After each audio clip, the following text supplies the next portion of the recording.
Avvalambor assalomu alaykum. Koreya ta'lim loyihasining nechinchidan qismi azlashni boshlaymiz. Tuzib olishga. Men juda qattiq iltimos qilardim ota-onalardan. Hech bo'lmasa kamida 1-2 yil moliyaviy qiz bolaga yordam berishini. Aka deydi, faqat ishlayapmiz deyapti-da. Bizning departament biron marta yoki biron narsa qilib bermagan ham, yoki aloqasi ham, ishi ham yo'q. O'zim qancha ishonni kutib olib, qancha ishonni kuzatib oldim. Aytmoqchi bo'lgan gapim, Koreya hamma uchun emas. Boshqa o'zi ham aytardi-da, pulga o'zbeklarga shunaqa narsalarga ishon, bemalol kassaga borib, anaqalar qilib, pulni olib yoki qilini olardi. Masalan, bitta konsaltinglar topshirdim. Muhammad o'tdingiz dedi, universitetga kirdingiz dedi. Xo'p, hali ketganim yo'q o'tsam. Dokumentni oxirida universitetga olib kirib qo'yganimizdan keyin yana qanchadir summa to'lovingiz bor dedi. Bullying qilishadi. Wow deyaman. Mesela eng zo'r ekan, rostdan hozir ham eng zo'r olganlarga qaraganda. Barchaga assalomu alaykum. Bugun biz sizlar bilan Koreya yordamida olib borilayotgan Koreyada ta'lim loyihasining 2-soniga start beramiz. Bu sonimizda biz Sejong universiteti haqida gaplashamiz va Sejong universitetida hozirda tahsil olayotgan o'zbekistonlik yoshlar bilan suhbat olib boramiz. Sejong universiteti 1940-yilda tashkil etilgan va u Janubiy Koreyaning poytaxti Seul shahrida joylashgan. Bu universitet xususiy hisoblanadi va unda turli xil bakalavr, magistratura hamda doktorlikni yoqlasangiz bo'ladi.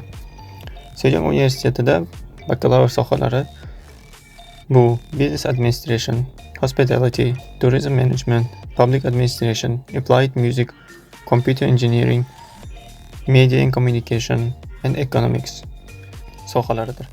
Magistratura va doktoranturaga keladigan bo'lsak, unda ham anchagina qiziq tanlovlar bor. Bular Animation, Astronomy, Space Science, Business Administration, Economics, Trade, Future Science and Technology, Hospitality and Tourism Management, Mechanical Engineering, Physical Education degan sohalar bor. Dasturlar asosan koreys tilida o'tilsa ham, ba'zi bir yo'nalishlar ingliz tilida topsangiz bo'ladi. Xalqaro talabalar bu universitetga tahsil olishlari uchun ulardan so'raladigan narsa bu albatta til bilish darajasi va uni tasdiqlovchi hujjatdir. Koreys tilida o'qimoqchi bo'lganlar topik ingliz tilida o'qimoqchi bo'lganlar esa IELTS sertifikatlarini ko'rsatishlari shart. Bu yerda kontrakt miqdoriga keladigan bo'lsak, xalqaro talabalar uchun bakalavrda o'qish sizga yiliga 8 milliondan 11,5 milliongacha. Agarda magistratura yoki doktoranturada o'qimoqchi bo'lsangiz, bu 11 milliondan 14,5 million wongacha tushishi mumkin. Ya'ni umumiy qilib aytadigan bo'lsak, bu sizga yiliga $5,000 dan $10,000 bo'lishi mumkin. Talabalar soni 16,000 nafarga yetsa, ulardan 2,000 nafari xalqaro talabalar hisoblanadi. Va albatta ularning kattagina qismi o'zbekistonlik talabalardir. Sejong universiteti akademik muvaffaqiyatlar bilan tanilgan. Xalqaro reytinglarga keladigan bo'lsak, Sejong universiteti QS rankingida top 300 ta universitetlar qatoriga kiradi.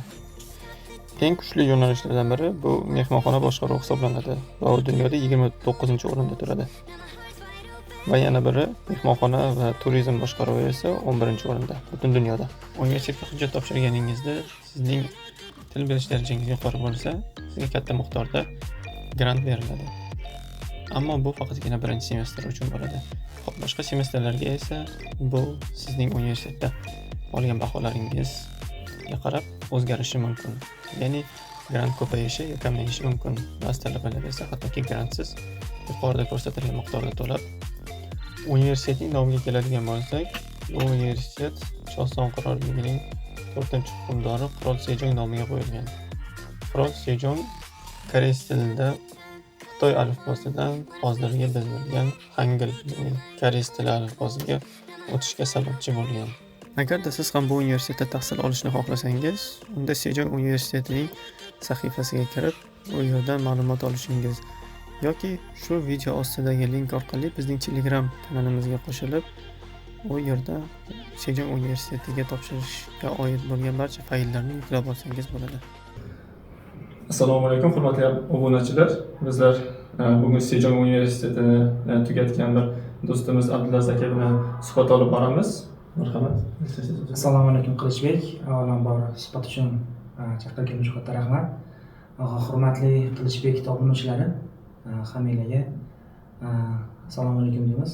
Umid qilamiz bugungi suhbatimiz hamma uchun birdek manfaatli bo'ladi.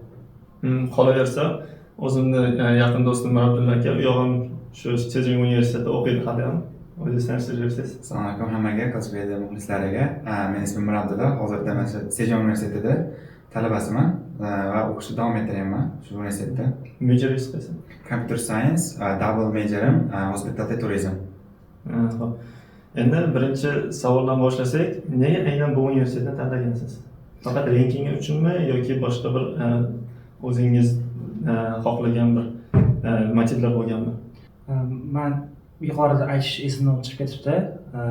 Men 2021-yil hospitality management sohasini bitirganman. Bu majorni tanlash yoki umuman bu Sejong oliygohini tanlashga sabab u vaqtlari uncha Sejong rankingi juda kuchli bo'lmagan, ya'ni yuqori top QS 500 da даже yo'q edi, hatto yo'q edi. Bizda keyin ochiq oydin aytiladi, scholarship bo'lgan. Ya'ni birinchi semestr uchun yaxshi miqdorda scholarship bergan, ya'ni grant bergan. O'shaning uchun Sejong oliygohiga kelganmiz. Yaxshi. Xo'p, Murabbiy aka, sizda ham shunaqa motivlar bo'ladi? Menda kelishda ko'proq dadamni oshnalari, do'stlari birlashib o'qishgan. Shu yerda hozir ishlab yurganimiz sababli Koreyani maslahat bergan. Lekin men o'zi har doim Amerika yoki Angliyaga topshirmoqchi bo'lganman. Endi bu IELTS topshirgan yoki shunaqa qilgan studentda har doimgi plani yoki orzusi bo'ladi Amerika yoki Angliya. Angliyada Greenwichni ko'rganmiz, Amerikada South Floridani. Ikkalasiga ham qo'rqqanman. Bitta tomondan Amerikaga vizaga qo'rqqanman. Vizaga topshira olmasam, chunki men 1 yil o'rtada pererif bo'lgan, bitirgandan keyin men o'zim 2003man, lekin 2002lar bilan o'qiganman. O'sha yopilgan koronavirus bilan ko'p chet el davlatlari. Men o'rtada pererif ko'proq uzoq muddat bo'lib ketgani uchun topshirmaslik universitetga yana 1 yil umrimni yo'qotib qo'yishdan qo'rqib, Amerikaga viza topshirishdan qo'rqaman. Angliyada hisoblangan, Angliyada Greenwich 3 yil kontraktdan ancha qimmatroq bo'lib qolgan. Scholarship bergani bilan vizaga yaxshiroq kafolat bor edi, lekin qo'rqilgan. Shundan keyin o'zim computer science ga qiziqqanim uchun Koreyada KAM universitetidan ingliz tilidan o'tadigan computer science ga deyarli men ikkita topganmiz, shu Sejong, KAIS. Sejong haqida uncha qidiruv yoki search anaqa qilib ko'rmaganman. Bor unaqa ham KAIS bo'lgan. KAISga topshirganmiz, Sejong bilan KAISga. Shunaqa qilib, keyin KAIS search bo'lgan. KAIS haqida Polni Osiyoda yaxshi, deyarli top 1 deydi. Polni Worldda ham yaxshi edi KAISniki. Keyin topshirganman, KAISdan rejection kelgan. Shunaqa qilib, Sejongga kelib qo'yganman. Sejong ikkinchi variant bo'lgan. Hozir aytdingiz, birinchi bor Amerikaga topshirmoqchi bo'lganman deb. Bu yerda konsalting bilan kelgansiz, to'g'rimi yoki o'zingiz topshirgansiz? Shunaqa konsaltingdan maslahat oldim. Konsalting bilan ko'pchilik kelganda o'tgan intervyumizda ham aytgandek, ikkinchi yildan keyin transfer qilish variantlari bo'ladi degan, shu variantlarni ko'rib keyin kelganmisiz? Yo'q, qanaqa bo'lgan? Yo'q, menga kelsak, transfer qilish bunaqa narsa. Masalan, bitta yerga ko'nikib qolish anaqasi bor menda. Yoki bitta yerga topshirdimmi yoki shuni tugatib anaqa qilaman oxirigacha. Transfer qilish haqida unaqa narsalar o'ylamaganman. Konsalting aytgan, Sejongda ikkinchi yil yoki qanaqadan keyin exchange programmalari Amerikaga, boshqa davlatlarga bor. Bu haqida bilganman, ma'lumotim bo'lgan. Sizda-chi bo'ladi? Bulardan farqliroq, menda Amerika yoki Angliyaga qiziqish bo'lmagan. Men Yaponiyani boshidan plan qilganman bakalavr uchun. Lekin Yaponiyada bakalavr uchun to'lov ozgina qimmatroq Koreyaga qaraganda. Bitta narsa bor, Yaponiyada bakalavr qimmatroq, magistr va PhD Koreyaga qaraganda ancha arzonroq. O'sha vaqtda men topshirgan o'qishda Tokiodagi TIU, Tokio xalqaro universiteti 50% scholarship bergan. Lekin baribir o'sha scholarship bilan qo'shganda ham biz uchun ozgina moliyaviy qiyinchilik bo'lgani sabab Sejong optimalniy variant bo'lib qolgan. O'shaning uchun Sejong tanlagan, Sejongga kelganmiz. To'g'ri. Bilishim bo'yicha turizm sohasida ancha yuqori o'ringa turadi Sejong. Va aynan turizmga qiziqadiganlar bu universitetga kelsinmi yoki boshqa bir universitetlar ham bormi Koreyada? Janubiy Koreyada ikkita universitet bor. Turizm sohasida Hasan Husam degan bo'ladi. Ya'ni doim poygada yurishadi.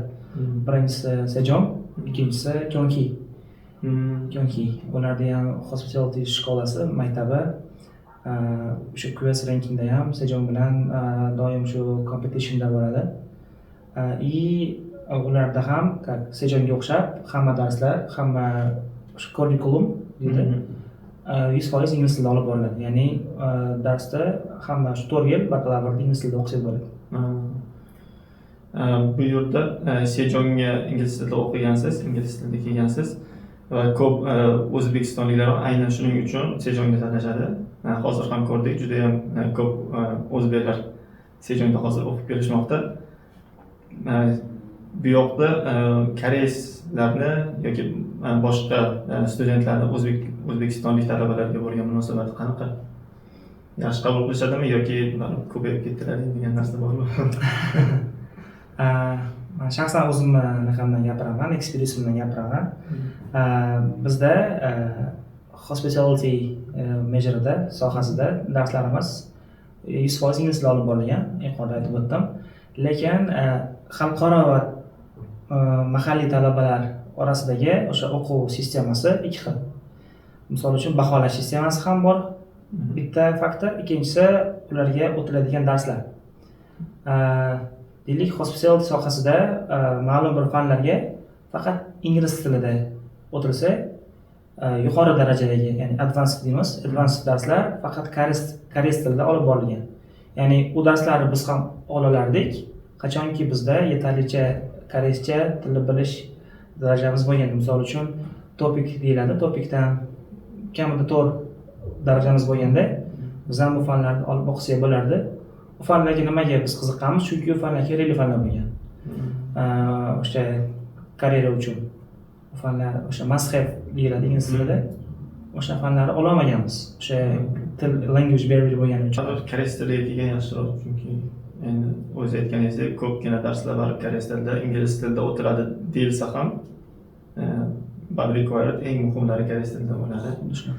Lekin ingliz tilida o'tilayotgan fanlarda endi biz bilamiz Sejongda scholarship olish anchagina osonroq. Masalan, bizning Hankuk universitetiga qaraganda ancha osonroq.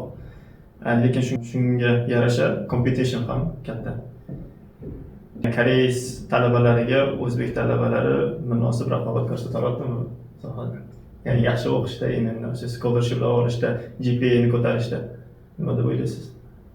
Bu narsaga keladigan bo'lsak, ko'p universitetlarga solishtirganda, masalan, Hankuk sizlar UVDga solishtirganda, kontraktlar bilan biznikini solishtirganda raqobat bilan aka aytgandek, ularda bizda alohida fanlar ko'pincha bor. Men o'zim sohani computer science ga kelsak, computer science da raqobat o'ta qattiq bo'ladi. Kontraktga nisbatan scholarship olish masxara. Ya'ni olmasangiz, qiynalib qolasiz ancha. Chunki scholarship olish fanlarga kelgan bo'lsak, ularda koreyslarga alohida fanlar, bizga alohida. Lekin shunda ham ba'zida koreyslar ko'proq bizni fanlarni oladi. Siz raqobatga savol berganingizga, bizni fanlarni olishadi, ingliz tilini bilishmasa ham.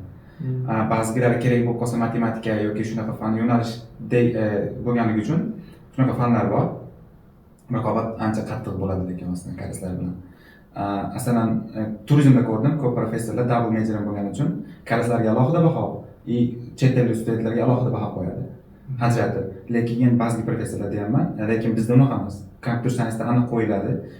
Keyin ularning o'zini kriteriyasi yoki shunaqa narsalari bor. Menimcha adashmasam universitet professorlarga bergan qanchadir A+ berilishi kerak, qanchadir A, qanchadir B+. Raqobat koreys studentlar bo'lgandan keyin computer science da aniq qiyin bo'ladi A+ ga. Qo'shimcha qilib aytib o'taman bularning gaplariga. Bular aytib o'tdilar, koreys studentlar biz bilan ingliz tilida dars olishadi, tilni bilishmasa ham. Bu yerda bitta tricky narsa bor. Nimaga ular tilni bilmasa ham inglizcha dars oladi degan savol. Meni ham savol juda qiynagan. Borib so'raganman koreysdan. Uzr so'rab, I feel sorry, but I have to get the question so'raganman. Tilni bilmaysan, nimaga dars biz bilan birga o'qiyapsan deb savol berganman. Bu ham to'g'ri tushungan. Aytganki, agar biz bu fanni koreyslar bilan birga o'qisak, o'sha yuqori ball olish, ya'ni A+ olish shansimiz juda pastga tushib ketadi. Sizlar bilan birga o'qisak, endi chet elliklar ko'pincha bu yerga как exchange kelishadi. Full time kelsa ham, boshida ko'proq chill qilib o'qiydi. Ya'ni prям jiddiy olmasdan, uncha konsentratsiya qilmasligi mumkin. Ular shuni key deb oladida o'ziga. O'shaning uchun tilni bilmagan holatda ham biz bilan bitta darsda o'qib, olib ketishadi A+larni hammasini. Shunaqa. Koreyaga endi ochiq aytaveramiz, ko'pchilik endi ishlash uchun yo boshqa K-drama yoki K-poplarni orqasidan ko'plab kelishadi. Bu universitetda aytganimizdek competition katta. O'sha bilmagan koreyslar ham hattoki A+lar olib ketishadi. Bu degani B yoki B+lar bilan scholarship olish qiyin va ko'pgina bolalar scholarshipsiz qolishadi. O'rtacha hisobga keladigan bo'lsak, 4,5 million kontraktdaymiz. Ko'pchilik ishlash uchun kelayotganlarga qanchalik stoyt, ya'ni kelib o'sha har oy aytaylik 1,5-2 milliondan pul topsa, kontraktiga beradi, lekin bu yerda ish xuddi mana bunaqa narsa bo'lib qoladiki, ishlagan puli kontrakt uchun ketadi. Va prosta shu yashab beradida, 4-5 yil davomida yashab beradi, bu yerda o'qishga to'lab yurgan bo'ladi, lekin o'qishga ba'zida vaqt ajratolmaydi. Bunaqalarga nima degan bo'lardingiz yoki bu shu qanchalik kelishga arziydimi shunaqa o'qib turib ham?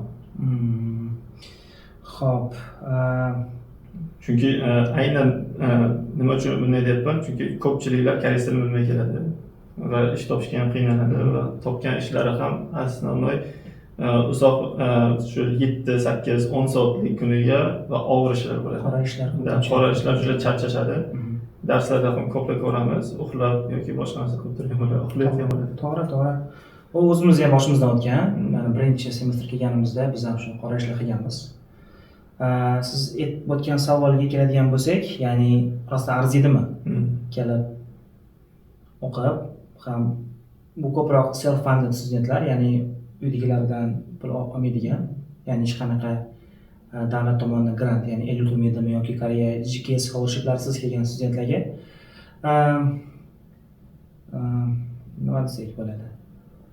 Seul sharoitida ozgina qiyinroq tilni bilmaslik. Chunki Seul baribir urban city, bu yer asosiy til baribir koreys tili. Deylik, o'qishdan tashqari ishlash uchun ham ko'p, misol uchun oshxona bo'lishi mumkin, bir firmalar bo'lishi mumkin. Ular ko'pincha koreys tili so'raydi. Chunki sizga ish beruvchi u 80-90% holatlarda mahalliy koreys fuqarosi hisoblanadi. O'shaning uchun bizga majbur bo'lamiz qora ishlarda ishlashga, o'sha mardikorchilik yoki yuk tushiruvchilik ishlarida. O'shaning uchun men aytgan bo'lardim, xo'p, kelishlarini maslahat beramiz. Xo'p, ingliz tilini aynislari o'zi bor. Deylik, bola o'qishga kirdi, admissionini oldi. Men maslahat berardim, koreys tilini hech bo'lmasa basic darajada, ya'ni boshlang'ich darajasida o'rganishga. Chunki u studentni kamida 2-3 oy plus minus vaqti bo'ladi. Deylik, o'qishga topshirdi, misol uchun fall semester uchun topshirdi o'qishga, mayda topshirishdi. Iyunda javobi chiqadi o'qish, to'g'rimi? Iyunda o'rtasida chiqadi. Balki oxirida chiqib qolar. Endi tentativ bo'ladi bu. Xo'p, 2 oy deylik vaqti bor. 2 oy men tavsiya bergan bo'lardim. Koreys tilini hech bo'lmasa o'qiy olish uchun yoki o'zini tanishtira olish darajasida o'rganib kelishlarini. Bu universitetga ko'pgina, endi bilmadim sizning universitetingiz qanaqa, bizning universitetga kelganlar, men universitetga kirdim va menga qanaqa yo'nalishlar bor yoki men mana shu yo'nalishga keldim, bu yo'nalish o'zi qanaqa degan savollar bo'ladi. Endi to'g'ri bizlar uchun kulgili, lekin kim uchundir bu muhim bo'lishi mumkin. Ko'pchiliklar o'sha konsaltinglarga, boshqa firmalarni gapiga kirib, yaxshi top universitet bo'lsa bo'ldi, istagan yo'nalishga kirib olsam bo'ladi degan narsa bor. Sejong universitetining eng kuchli yo'nalishlari qaysi va qaysi yo'nalishlarga kelishni nazarda bermaysiz? Sejong universitetida global rankingga qarasak, baribir hospitality shkolasi, ya'ni hospitality school remarkable o'rinda turadi. IT anaqasi, IT sohasi ham ancha hozir o'zini tiklab olgan. Kerak bo'lsa KAIS bilan bemalol Koryo University KAIS bilan bemalol bellasha oladi. Ya'ni yildan yilga shu computer science, ya'ni computer engineering sohasi ham ancha takomillashib boryapti. Bulardan balki eshitib ko'rsak, boshqa aniq insightlar berishlari mumkin. Nima deysiz siz? Tivoli double major qilgansiz, ikkita major o'qiyapsiz hozir. Sejonga keladigan bo'lsak, departament tanlash, endi aniq o'zi odam o'zi boshida kelayotgandan oldin o'zini yo'nalishini bilish kerak edi. Qaysi yo'nalishga kelayotganini, nimaga qiziqishi borligini. Chunki kelganidan keyin agar u yo'nalishga qiziqmasa yoki nimadir bo'lsa, keyin o'zgartirishga qiynalib qolishi mumkin. Universitet o'zgartirishga to'g'ri keladi yoki yo'nalishni o'zgartiraman desa ancha qiyin. Kreditlari qanchadir miqdorda bo'lishi kerak o'zgartirish uchun. Computer science masalan yaxshi yo'nalish, turizm ham ikkalasini ham men yaxshi deb hisoblayman. Koreya bo'yicha ham boshqa universitetlarda endi darslarni eshitib ko'rmaganmiz, lekin ikkalasi ham yaxshi standart darajada o'tiladi. Yaxshi. Keyin bu yerga baribir odam kelsa, O'zbekistondan biror talaba kelsa, u o'ziga do'st qidiradi. Va bilamiz, bu yerda O'zbekiston diasporasi ancha katta. Lekin shunga qaramasdan chet ellik do'stlar bilan do'stlar o'tirish qanchalik oson yoki qiyin? Bironta koreys do'stlaringiz bormi? Chunki ular baribir uyalchang bo'ladi. O'zim ham haligacha 2 yil bo'lgan bo'lsa, juda ham sanoqli koreys do'stlarim bor-da. Sizlar qanaqa? Koreyslar bitta so'z bilan ta'riflash mumkin, bular introvert bo'lishadi. Haddan tashqari, haddan normadan yuqori darajada. Bularga ba'zi bir sabablari bor, ya'ni tarixiy sabablar desak ham bo'ladi. Chunki bilsanglar, Koreya yaponlar tomonidan anaqa qilingan, invasion qilingan. O'shaning uchun bular baribir tarixiga qarab ish yuritadi. Ya'ni chet ellikmi hayiqishadi. Ya'ni siz bilan bir-ikki ko'rishganda balki unaqa yaqin bo'lib, opa-chopa deymiz o'zbekchasida unaqa bo'lib ketishmaydi.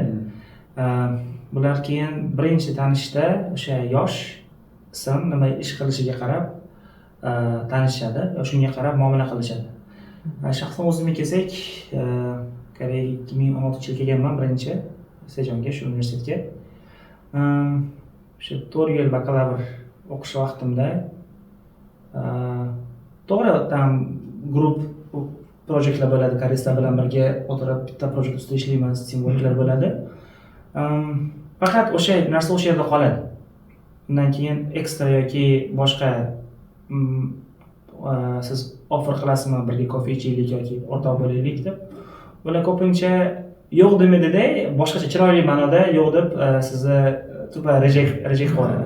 Baribir haqiqatda chet elliksiz. Bular qachon chet elliklar bilan o'rtoq bo'lishi mumkin? Qachonki siz bu men shaxsiy fikrim, Koreyadan kuchliroq bo'lgan davlatdan kelgan bo'lsangiz, misol uchun Yevropalik bo'lsangiz yoki Amerikalik bo'lsangiz, balki sizga boshqacharoq approach qilishadi, chunki men ko'rganman. O'sha men bilan opa-chopa bo'lmagan o'sha bolalar, qizlar o'sha Amerikalik, Yevropalik exchange'lar bilan ko'pincha naqib ketishgan. Baribir demoqchi bo'lganim, o'sha siz kelgan backgrounddan baribir anchagina sezilarli darajada rol o'ynaydi. Sizlar qanaqa? Shunaqa Birat aytganidek, ko'pincha koreyslar bilan tanishish yoki boshdan boshlab semestr davomida endi bilmaysiz, kelganingizda koreyslar shunaqa yaxshi do'stlashib ketaman deb o'ylab, boshida proyektlar ko'p bo'ladi, birga qilishingiz kerak, ko'p shop yoki shunaqa narsalarga borib qilasizlar. U o'sha period davomida, semestr davomida, undan keyin unaqa narsa tugaydi, ochilgan guruh yoki unaqa narsa bu yerda aloqa bo'lmaydi. O'sha proyekt boshlandi, tugaguncha bilasiz, undan keyin u narsa bular bilan qiyin. Undan ko'ra meni fikrimcha biz exchange yoki boshqa studentlar bilan yaxshiroq kirishib ketamiz. To'g'ri. Chunki ko'p exchangelar bilan bitta o'tirib qolganmiz darslarda. Ular ham musofir, biz ham musofir. Musofir tushunadi deydi-yu. Ular bilan bo'yli men osonroq bo'ladi dil topishish. koreyslarga solishtirgan holatda. Shunday men ham o'zi aslida shu fikrdaman. Lekin koreyslardan farqli o'laroq o'ylashim bo'yicha chet elliklar exchange bo'lib kelayotganlar u bizning davlatimizda qanchalik rivojlangan darajasiga qarab o'tirmaydi. Ular sizni o'sha mindset, ya'ni fikrlash darajangizga, boshqa narsalarga yoqtirgan qiziqishlaringizga qarab sizlar bilan do'st bo'lishi mumkin. Lekin baribir eng yaxshi do'stlardan biri meni universitetimga bu bizning professorlar bo'ladi. Sizlarda ham shunaqa yaxshi professorlar bormi? Qanaqa darslarni olgansiz, qanaqa voqealar bo'lgan ular bilan bo'lishsangiz? Professorlar Koreyada umuman boshqa darajada qadrlanadi. Koreyada eshitganman, ikkita kasb bor. Juda u kasb egasi bo'lish juda ham qiyin. Birinchisi professorlik, ikkinchisi vrachlar.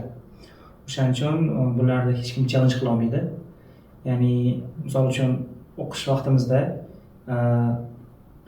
sezilarli bo'ladi, qanaqadir injustice sezamiz professorlardan baholash uchun, misol uchun yoki sizga bo'lgan nohaqlik. Lekin bu bitta narsa bor, xalqaro standart, hech kimda huquq yo'q professorlarni challenge qilish uchun. Biz chunki oddiy studentmiz, ya'ni student o'zimiz independent learner. Biz hech qachon professorlarni challenge qila olmaymiz, u bizga F qo'yadimi yoki boshqa qanaqada ham. Lekin ko'p holatlarda bo'lgan, asosan o'zimda ham asosan birinchi semestr rosa qiynalganmiz. Birinchidan shok bo'lgan, culture shok bo'lgan. Boshqa davlat, boshqa mentalitet. Ko'p professorlar sizlar darsda uxlab qolgan vaqtimiz bo'lgan. Chunki oqshom ishlab, ertaga darsga kelgan paytimizda uxlab qolardi-da. Endi u odam fizik charchaydi. Professorlar to'g'ri tushunardi. To'g'ri tushunib aytardi, что boshqa bunaqa qilmagan. Chunki sizga dars o'tyapti deb professor siz uxlayapsiz, bu hurmatsizlik bo'ladi. U etiga to'g'ri kelmaydi-da. O'shaning uchun shunaqa holatlar bo'lgan, professorlar qo'llab-quvvatlagan. Ya'ni misol uchun baholarni ta'sir qilmagan, ya'ni yaxshi baho qo'yib bergan. Qariyda chet ellik birinchi semestri asosan birda ko'proq narsa bo'ladi. Chunki ularda hamma ma'lumot bo'ladi haqingizda. Birinchi qachon keldingiz, yangimisiz, eskimisiz. Shunga qarab ko'p professorlar xalqaro studentlarni support qiladi. Sizda shunaqa bormi? Men professorlar ismini aytsangiz, bu kelayotganlar o'sha bilan yaxshiroq yo'q, men o'zimni anaqamdan kelib chiqib aytaman. Как nima desa bo'ladi? O'zim qanday muomala qilaman yoki professorlar bilan o'rtacha holatda ushlash kerak deb o'ylayman men. Qanday bo'lsa masalan maktabda yoki o'rtacha holat yaxshi darsni undan olish kerak, unga yaxshi muomala qilish kerak. Shu brat aytgandek yoki siz aytgandek opoq-chapoq bo'lib ketmayman masalan, yoki yomon darajaga ham tushmayman. O'rta holatda darsini olaman, darsini tugataman, semestr baho olaman, bo'ldi. Shunaqa holatda. O'rtacha holat. Yana bitta hint aytib ketishingiz mumkin. Ya'ni o'zbekchasini o'rnatib hint kalit so'zmi, nima deymiz? Shunaqa. Anaqa lampochkani qo'yib qo'ydik. Ya'ni chet ellik professorlar ko'p universitetda va именно o'sha chet elliklar koreyslar introvertligini sezadi va aynan ko'proq o'zini e'tibor chet elliklarga qaratadi. Va aynan siz o'sha vaqtda o'zingizda participation, ya'ni darslarga yaxshi qatnashish va ustoz yaxshi impression qoldirsangiz, u sizni eslab qoladi va ekstravertligingizni va bilimga chanqoqligingizni juda katta baholaydi. Va albatta baholash sistemasida ham u kimga baho qo'yayotganini o'zi bilib turibdi va dars vaqti qanaqa o'zingiz tutganingizga qarab sizga baho qo'yadi-da. Bu narsaga qo'shilmayman. Koreyslar introvert bo'lgani bilan koreyslar syllabusni yaxshi o'qigan, yaxshi biladi. Syllabusda ba'zi professorlar yozgan participation 5% turadi ko'pida. Bu 5% hech narsani hal qilmaydi deyarli deb hisoblashadi ham. Men dars davomida qatnashmay, shunchaki o'tirib A+ olgan koreyslarni ko'pini ko'rganman. Chunki midterm 30%, ko'pida ba'zilarda final 35%, darsga participation masalan kelib attendance participation deyman. Attendance 10%, shunaqa assignmentlar bor 20%, shunaqa qiladiganlari bor. Shunchaki darsga qatnashmasdan turib qolgan tomonini 95% yopsa, A+ga bemalol yopadi. Endi aytmoqchi bo'lganim bu darsda yaxshi, ya'ni bilim darajasida koreyslar bilan raqobatlashadigan darajada 100% dan 100 dan 100 ta urolmaydiganlar uchun aytmoqchiman-da. Participationdan ham point olsa bo'ladi bemalol. To'g'ri, o'sha buni aytib o'tdilar. Misol uchun sizning ballingizga sizda ball A, A0 o'sha sizni images professorni ko'zini oldidagi bundoq qarashi mumkin. Eslab qolgan bo'lish, aktiv bo'lgan bo'lsangiz, interaktiv qatnashgan bo'lsangiz darsda o'sha yarim ballingizni o'sha bera olishi mumkin. Ya'ni sizga bo'lgan, sizni eslab qolishi professorni. Qanaqa aktiv bo'lgansiz, balki darsda boshini og'ritganmisiz, savol tashlab, buni so'rab. Baribir activity yana qilish yaxshiroq. Chem jim o'tirib anaqa narsada fikrimga teskari bo'lib qolsa ham foyda bergan bolalar bo'lgan. Oxirida email yozib yoki tanib qolgan shu ko'tarib berish baholarni yarim-yarimlarda.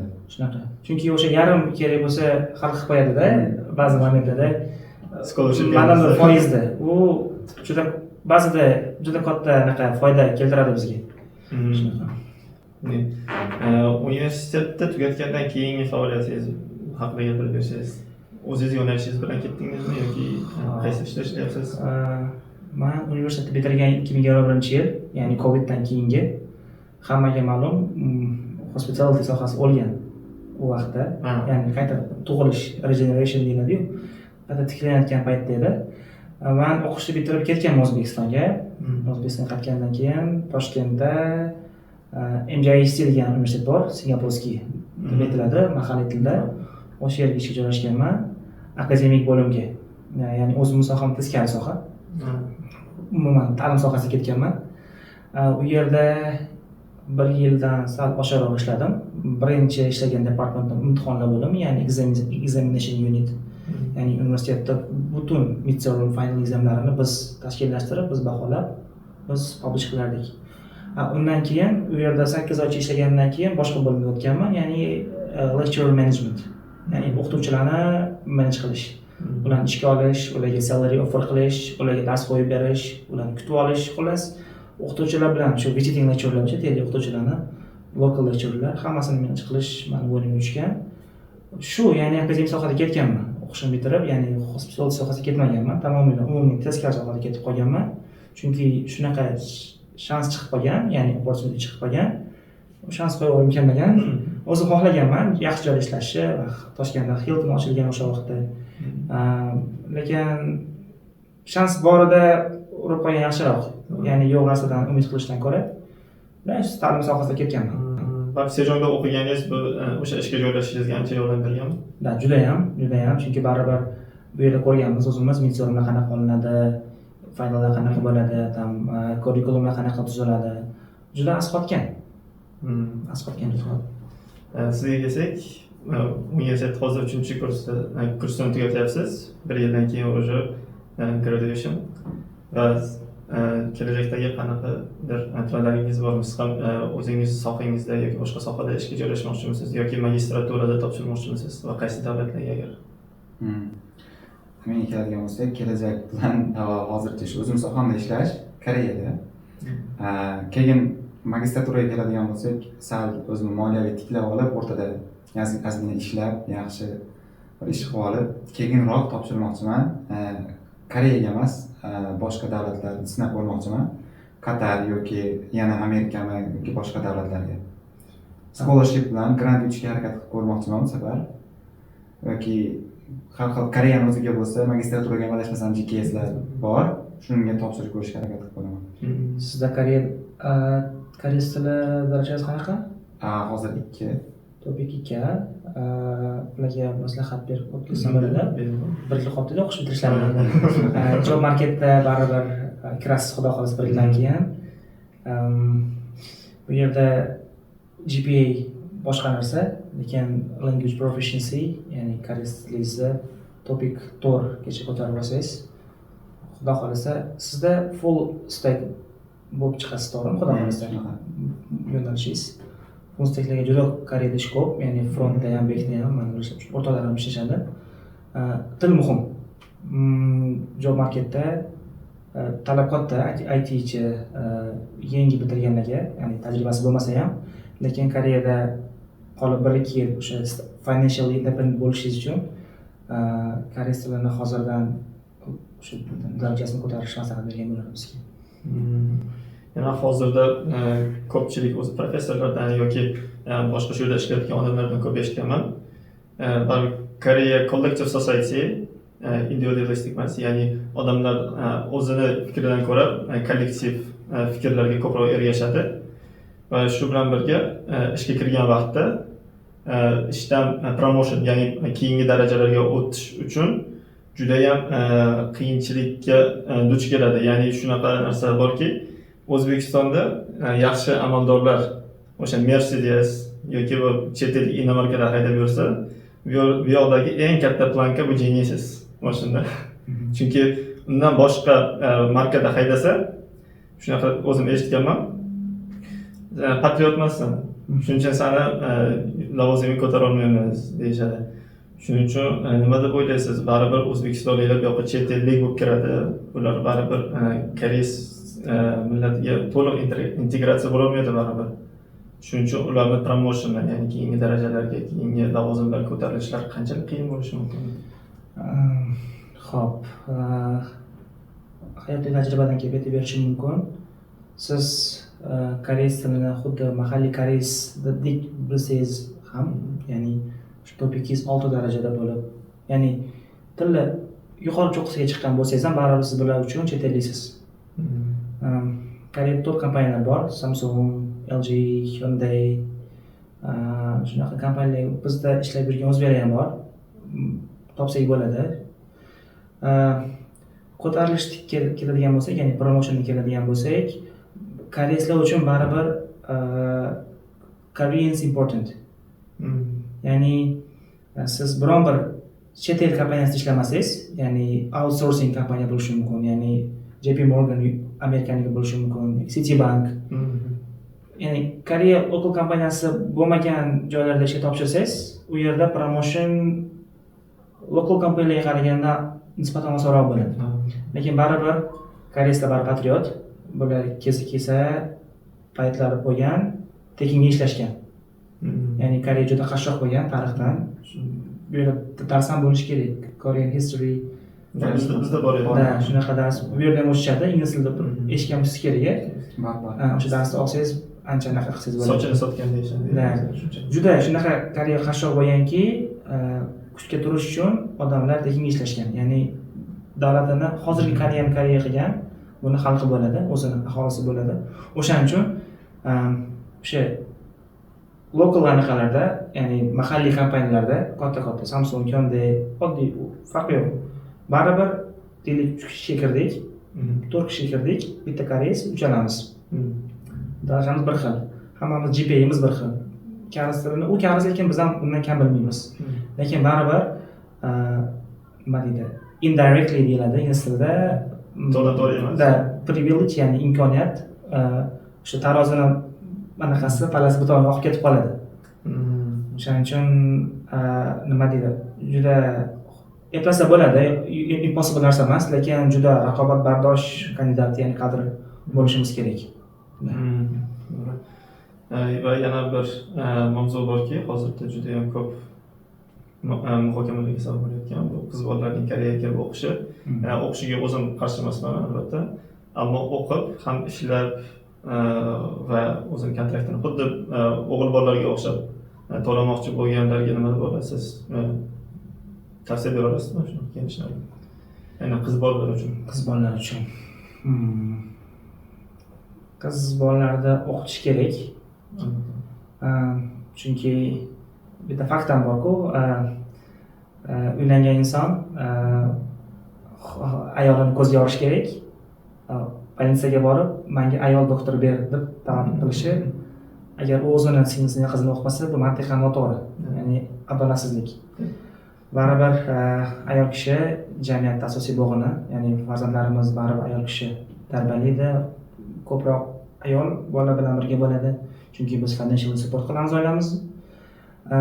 Chet elda o'qishlariga, shaxsan Koreyada men qo'llab-quvvatlayman qizlarni, chunki Koreya juda transparency leveli, ya'ni o'sha ochiqlik anaqasi juda kuchli, xavfsizlik, har tomonda kamera, ya'ni sexual harassment, ya'ni stalking anaqalariga juda qattiq qaraydi bular. Chunki bosgan qadamdan kamera. Ota-onalar bemalol qizim Koreyada deb xotirjam, xavotir olmasdan, baribir o'zbekchilik, hamma qo'rqadi, qiz bola odamlarni anaqa qiladi. odamlar nimalar demaydi deydi-yu. Baribir maslahat beraman. Koreya, Singapur, Yaponiyalar o'zbek qizlari uchun ayniqsa yaxshi. Ya'ni chunki bizga o'xshash anaqalari ko'p bularni. O'sha xavfsizlik tomondan ham o'zbek qizlari uchun yuqori darajada xavfsizlik ta'minotini qilib bera oladi. Ya'ni Yevropa, Amerikaga qaraganda. Aytib qo'yib, o'rtada bir uzilish bo'lib qoldi. Lirik bo'lib qoldi. Telefonimizdan haqiqatda zaryad qolmay qoldi. Texnik muammolar. texnik sabablar, nosozliklar. Nimalarni gaplashyotgandik? Qizlar haqida. Qizlar haqida gaplashamiz. Qizlar haqida. O'g'il bolalarni aslan Qizlar gaplashamiz dedi. To'g'ri, xavfsizlik, boshqa yashash sharoitlariga kelsak, bu albatta ideal davlatlardan bittasi. Ammo aytmoqchi bo'lganim, aynan ishlamoqchi emas, balki o'sha o'qib ham ishlash keladigan bo'lsak, chunki endi qiz bolani o'zimni shaxsiy fikrim bo'yicha aytadigan bo'lsak, ta'minlash va ota-onasi yoki o'zini xo'jayini yelkasida bo'lishi kerak. O'zi kelib bu yoqda qiynalib ishlab yurishni men o'zim tasavvur qila olmayman yaqinimda. Shunga nima deysiz? To'g'ri qo'shilasizmi fikrimga yoki boshqa fikrlar bormi yoki sizdan? Men ozgina o'ylayapman. Lirikcha ikkinchi qilaman. Siz aytib qo'yib, o'rtada bir uzilish bo'lib qoldi. Lirikcha ikkinchi bo'lib qoldi. Telefonimizdan haqiqatda zaryad qolmay qoldi. Texnik muammolar. texnik sabablar, nosozliklar. Nimalarni gaplashyotgandik? Qizlar haqida. Qizlar haqida gaplashamiz. Qizlar haqida. O'g'il bolalarni aslan Qizlar gaplashamiz dedi. Qizlarning chetga kelishi, self-funded bo'lish haqida to'xtagandik. Fikringiz? Menimcha ular ketdi kadrda yoki ketmadimi birinchi opinion? Yo'q, Qizlar o'ylab oladingiz o'shandan keyin o'sha to'xtatildi. to'xtatildimi? Birinchi opinion ketmadi, shuning uchun noldan boshlayvering deb mana. Xo'p, qizlarni chetga borish ularni support qilish. Endi o'g'il bolaga yarashadi, bemalol o'zi kelib, baribir ikki kishi emas, kelajakda oila boshi bo'lib, oilani o'zimiz qo'lga olamiz ta'minotini. Qiz bolaga keladigan bo'lsak, to'g'ri qiz bolaga kelib ishlasa bo'ladi. Anaqalar bor, ishlar bor, har xil oshxonalar bor, har xil bekerilar bor qizlar uchun. Ya'ni og'ir ish qilmaydi, qiz bola og'ir ko'tara olmaydi-ku. Lekin unaqa ish qilib yurgan qizlar ham bor, og'ir qora ishlarda ishlab, bu juda achinarli bir tomondan. Self-funded bo'lib kelsa, ota-ona men juda qattiq iltimos qilardim ota-onalardan. Hech bo'lmasa kamida 1-2 yil moliyaviy qiz bolaga yordam berishini. Hech bo'lmasa yilda 2 marta kontraktini to'lab berishini, qatdan tishdan bilan terib bo'lsa ham kredit oladimi, nima qiladimi? Qiz bolasini, shu qizini hech bo'lmasa o'qish to'lovini to'lab berishini iltimos qilgan bo'lardim, chunki baribir kontrakt birinchidan qimmat, qiz bola baribir hamisha ishlanib keta olmaydi. Shuning uchun ota-onalarga maslahat ham iltimos, kamida 2 kursini to'lab berishlarini iltimos qilgan bo'lardim. Sizda ham shunaqa fikrmi? Albatta fikrga qo'shilaman shu. Qiz bola rostdan o'qish kerak. Koreya ham yaxshi anaqa joy, Koreya, Qatar, masalan Saudiya Arabistoni yoki masalan qaysi davlatga borsa ham zo'r davlatlar bor. Tahdid bo'lmaydi boshqa narsadan tashqaridan yoki Koreya shunaqa davlatlardan biri. O'qishiga qo'shilaman. Qiz bolani ota-onasi ta'minlab berish kerak kontraktini hech bo'lmasa. Qiz bola bu yerda o'zini bemalol uyini, yashashini ko'tara olishi mumkin. Ko'p narsalar ko'ramiz. Teaching yoki shunaqa narsalar bor. Yengilroq, osongina, yengilroq, qiynalmaydi. Organizm baribir boshqacha bolalar bilan unaqada biz masalan yoki boshqa tashqarida ishlab yoki qanaqadir ishlab yoki o'zimizni self-funded qilib qilsak bo'ladi, lekin qiz bolada charchagandan keyin bilmayman o'qishiga yaxshi ahamiyat bera olmay qolishi mumkin. Bu narsaning o'ziga bog'liq. Ota-onasi ta'minlab berishi kerak deb o'ylayman. Hech bo'lmasa kontraktini siz aytgandek, kontraktini to'lab berishi kerak. Lekin bu narsaga endi bizni sharoitda ota-onasini o'zini moliyaviy holatiga ham bog'liq deb o'ylayman. O'zimni fikrimga to'xtaladigan bo'lsam, albatta moliyaviy holatiga juda katta bog'liq va uydagilar to'lab bergani juda ham zo'r bo'ladi. Agar uydagilarni nima desam ekan, moliyaviy holati yaxshi bo'lmasa, unda Koreyani tavsiya qilmayman. O'zim, chunki Koreyaga o'g'il bola nima uchun keladi? Bu pul topaman deb keladi, ya'ni yoki sotsialniy, ya'ni networking uchun keladi. Qiz bola esa orzu-havas bilan keladi ko'pchiliklari. Endi orzu-havasni deb qiz bolani o'zini ishlatib qo'yish va kelajakda u qanaqa o'zini konsekvenslari, rezultatlari bo'lishi mumkin, oqibatlari bo'lishi mumkinligini bilmaymiz. Shuning uchun ham maslahat bermagan bo'lardim. Va yana bir narsa keladigan bo'lsak, ko'pchilik ishlaydi deymiz. Ko'pchiliklari lekin oshxonalarda boshqa joyda ishlagan va koreysni qo'lida ishlaydi. Uni miyasida nimalar o'tayotganini biz bilmaymiz. Qiz bola marvarishlashmoqchan faqat. Qiz bola aytadi-ku, o'g'il bola oshqozoni bilan boshqachasini eshitganman. O'g'il bola ko'zi bilan, qiz bola qulog'i bilan sevadi. Shuning uchun qizlar doim bo'yanib yurishadi, o'g'il bola har doim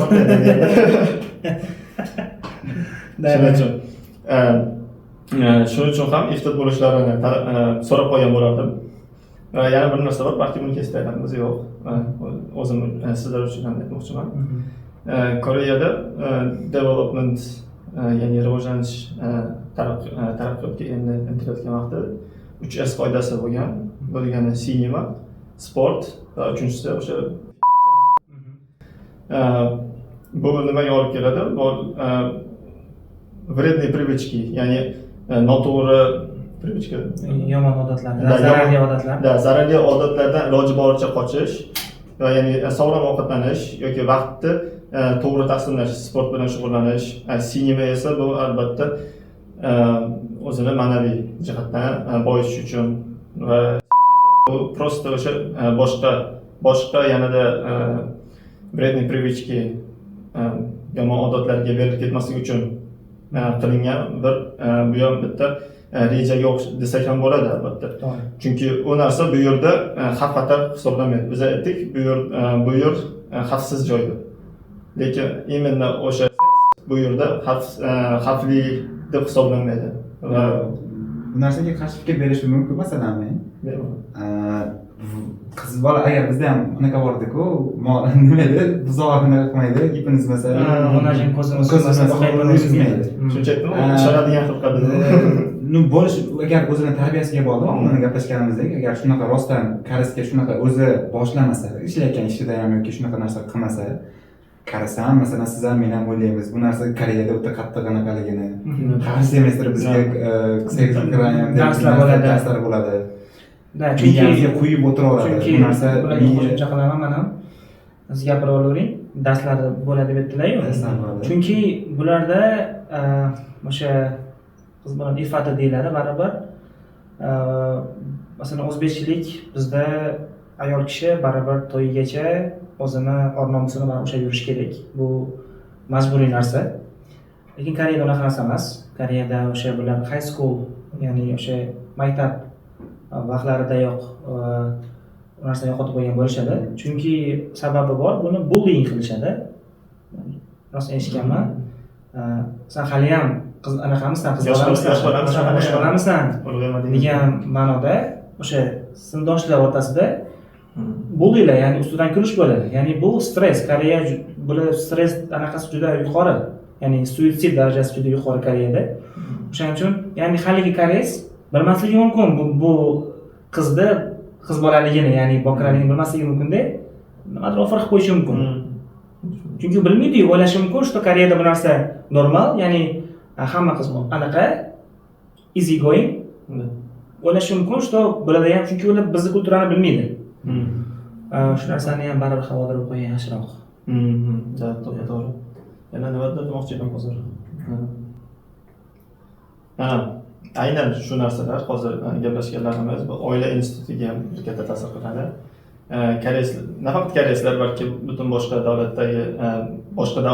rivojlangan davlatlardagi odamlarga qaraydigan bo'lsak, oila qurish yoshi anchagina kattarib boryapti, yuqori bo'lib boryapti.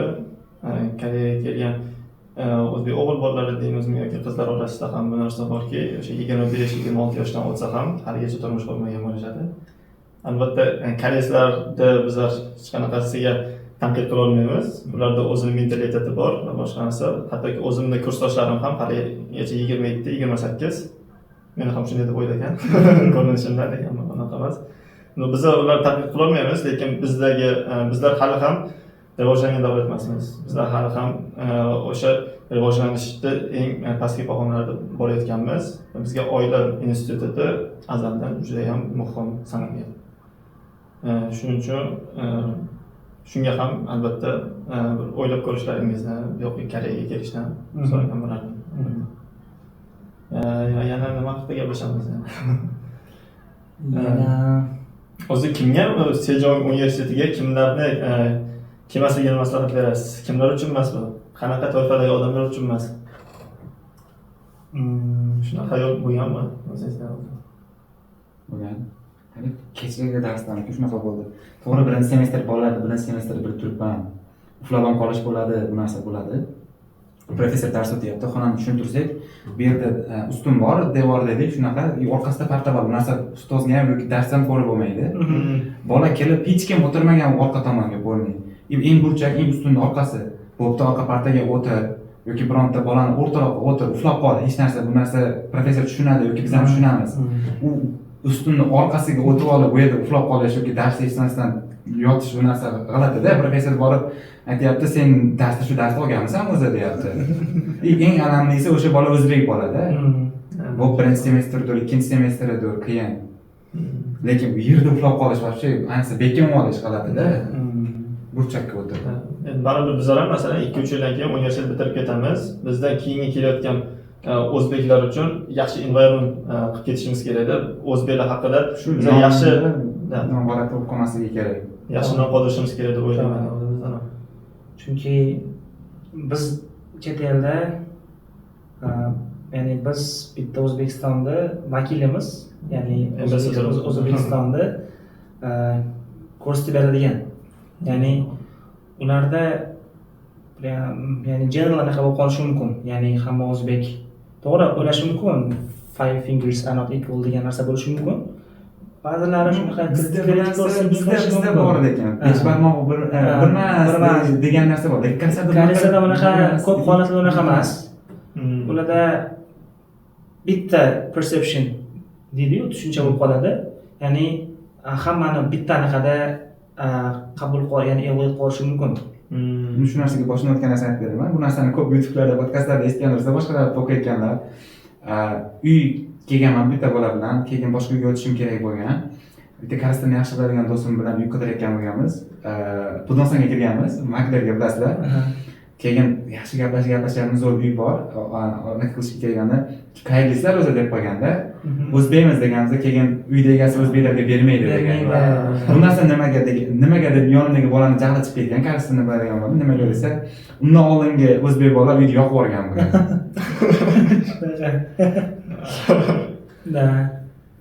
Juda katta qo'ygan ekan.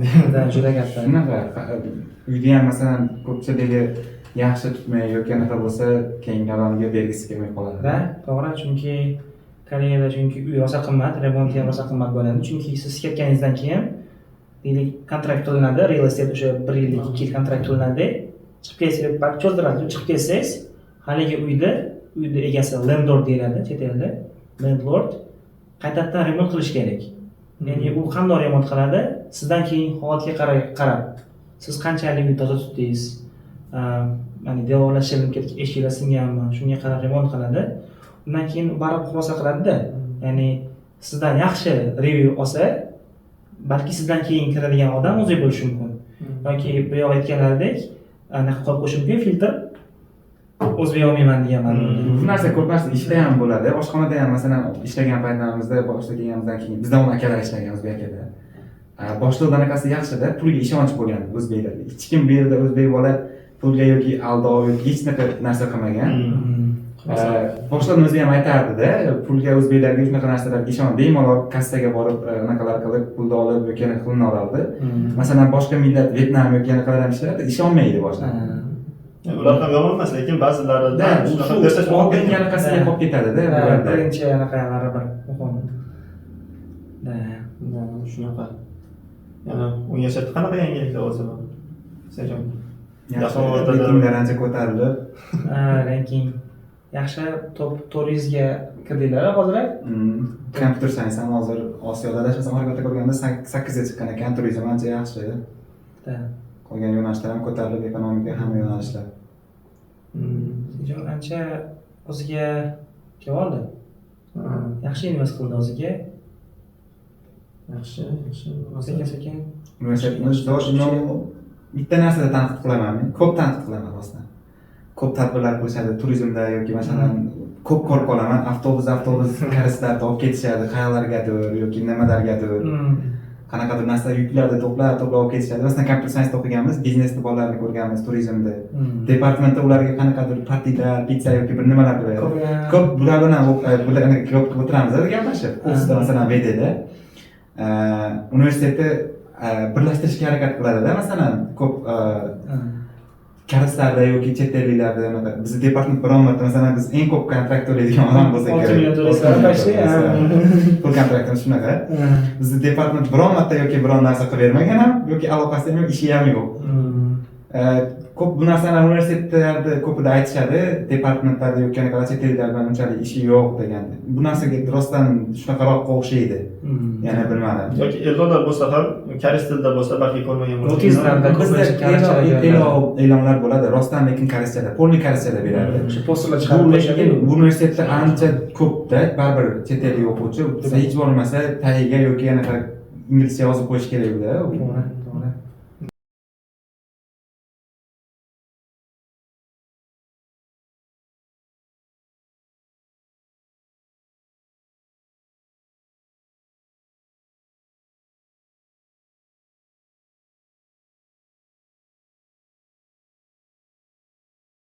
Avvalambor assalomu alaykum. Koreya ta'lim loyihasining eng nechinchidan qismi azlashni boshlaymiz. Tuzib olishga. Assalomu alaykum. Mana biz ikkinchi suhbatimizni boshlaymiz. Marhamat, o'zingizni tanishtirsangiz. Xo'p, avvalambor assalomu alaykum. Men ismim Mamat Muhammadi. Hozirda Janubiy Koreyaning Sejong universitetida bakalavr yo'nalishida tahsil olaman. Menga qarab gapiraverasiz, bemalol o'zimiz suhbat bo'ladi-da, ikki kishi o'rtasida. Xo'p, Koreyaga qanday kelib qolgansiz aslida? Xo'p, Koreyaga qanday kelib qo'yganman? Xo'p, ALS olganimizdan keyin chetga chiqib ketish doim maqsadi bo'lgan. O'sha davrda qanaqadir baribir bolalar bo'ladi Rafizda. O'sha paytda bir o'rtog'im, o'zim yaqin maktabda birga o'qigan o'rtog'im Koreyani tavsiya qilgan. Shu Koreya haqida izlanish olib borganman. Ko'p narsasi menga to'g'ri kelgan. Hamma ham bor, qulayliklari yoqqan. Shuning uchun ham Koreyaga shu orqali kelib qolganmiz. Lekin IELTS olganman dedingiz. IELTS olib Koreyaga kirish uchun IELTS olish nimadir? Ya'ni boshqa bir planlar ham bo'lgan albatta, to'g'rimi? AQSh yoki Yevropa deganda. Endi Yevropa bo'lgan, lekin men qanaqadir IELTS olsam, aynan shu davlatga ketaman degan tushuncha bo'lmagan ekan, qandaydir chetga chiqaman degan tushuncha bo'lgan. Lekin u yo'q, natijamga qarab davlat tanlayman degan maqsad bo'lgan ekan. Va nega aynan Sejong universiteti? Xo'p. Sejong universitetidan oldin 4 marta Inha universitetida topshirganman. 3tasida yiqilib, bir marta qabul bo'lganman. Lekin karantin tufayli uni o'zim ikkitasini отказ ko'rganman. Orada Solbridge universitetiga topshirdim. IELTSim yetmadi. Qayerda u? Solbridge Daejeon shahrida. Juda ham Amerikan universiteti bo'lib, bu yerda filiali bor. Wusung degan universitet ham bor, u yerga ham topshirganman. Bu yerda ham olishmagan. Oxiri Sejonga topshirganman. Sejong olgan. Nima qiziqda, ularda chunki reytingi ancha past bu yo'lda. Ancha past. Hammasida bir hikmat bo'ladi deyishadi. Qaysi yo'nalishda o'qiysiz? Hozirda business administration yo'nalishiga kelganman. Lekin bu yo'nalishda 2 yil davomida majburiy bo'lgan fanlarni o'qib tugatdim. Hozirda computer science ga double major qildim. Hozirda computer science fanlarini o'qiyapman. O'zbeklar ko'p, siz kelganlardan. Endi kelmoqchi bo'lgan talabalarga, sizni yo'nalishingizga kelmoqchi bo'lgan talabalarga qanday maslahat bera olasiz?